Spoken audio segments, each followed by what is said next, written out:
Assalamualaikum warahmatullahi wabarakatuh.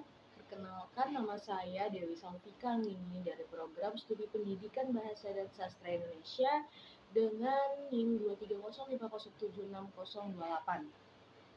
Baik, di sini saya akan menjelaskan tentang teori kritik sastra feminisme.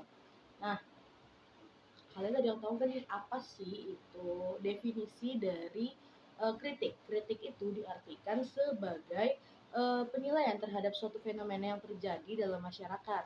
Nah, secara etimologis, kritik berasal dari kata kritis, bahasa Yunani, yang berarti hakim. Kata kerjanya adalah krinein atau menghakimi. Nah,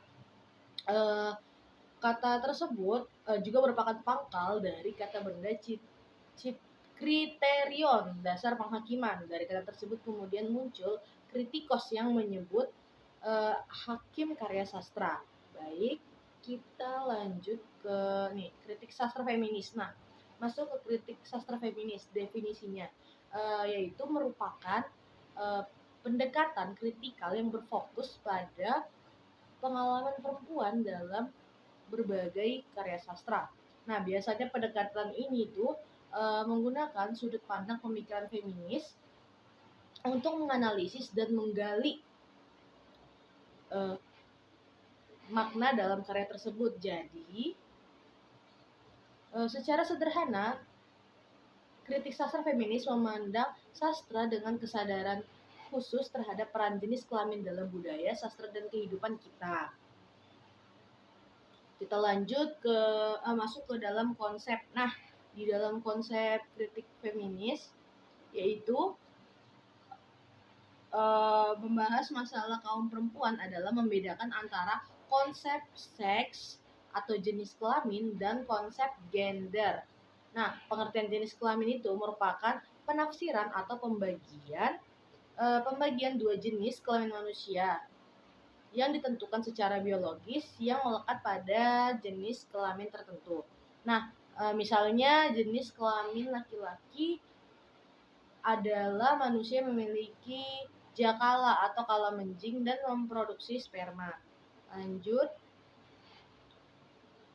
Nah, konsep gender yakni suatu sifat yang melekat pada diri manusia, pada kaum laki-laki maupun perempuan yang dikonstruksi secara sosial maupun kultural. Nah, di dalam misalnya bahwa perempuan itu dikenal lemah lembut, cantik, terus emosional, atau keibuan, sementara laki-laki itu dianggap kuat, rasional, jantan, dan perkasa. Nah, ciri dari sifat itu sendiri merupakan sifat-sifat yang dapat dipertukarkan. Nah, lanjut, kita ini masuk ke ragam. Nah, dalam perkembangannya ini ada beberapa ragam kritik sastra feminis. Showalter 1986 membedakan adanya dua jenis kritik feminis, yaitu kritik sastra feminis yang melihat perempuan sebagai pembaca atau the woman as reader or feminist critically. Nah, dan yang kedua itu kritik sastra feminis yang melihat perempuan sebagai penulis. Nah, the woman as writer, Ginoric. Nah, lanjut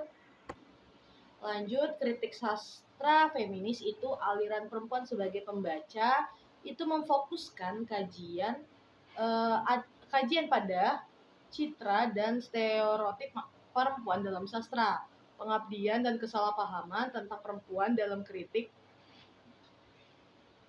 sebelumnya, dan celah-celah dalam sejarah sastra yang dibentuk oleh laki-laki menurut Showalter 1986 halaman 130.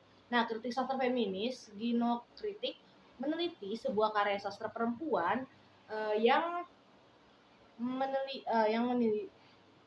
tentang perempuan sebagai penulis, gaya penulisan, tema, genre, terus struktur tulisan perempuan, kreativitas penulis perempuan, profesi penulis perempuan sebagai suatu perkumpulan serta perkembangan dan peraturan tradisi penulis perempuan. Kita lanjut. Nih, selain kedua jenis kritik sastra feminis tersebut, menurut Home membedakan adanya 3 jenis kritik sastra feminis nih. Yang pertama itu kritik feminis psikoanalisis dengan tokoh antara lain Julia Kristeva, terus yang kedua itu Wittig, Helen Cizos, Luce Irigaray, dan Marie Daly.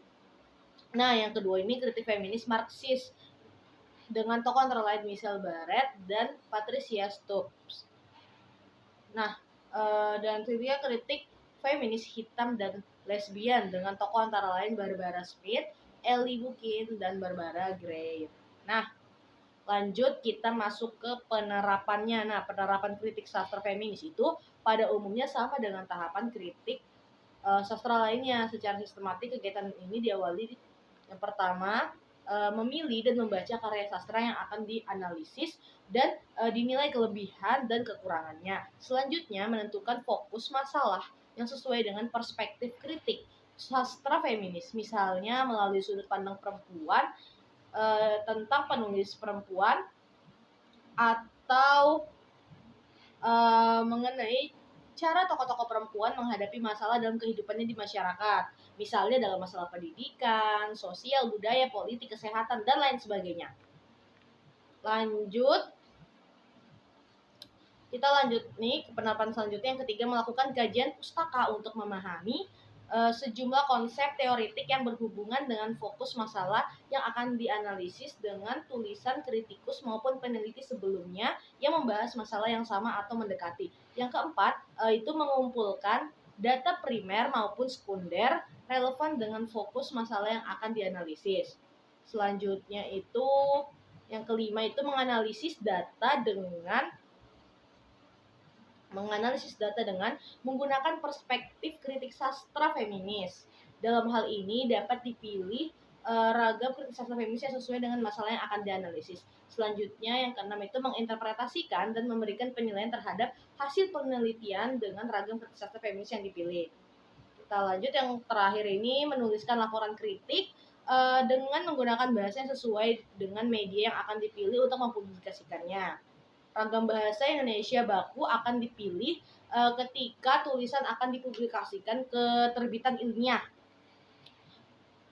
berkala atau jurnal, sementara ragam bahasa Indonesia ilmiah populer itu dipilih ketika tulisan akan dipublikasikan ke media massa seperti surat kabar.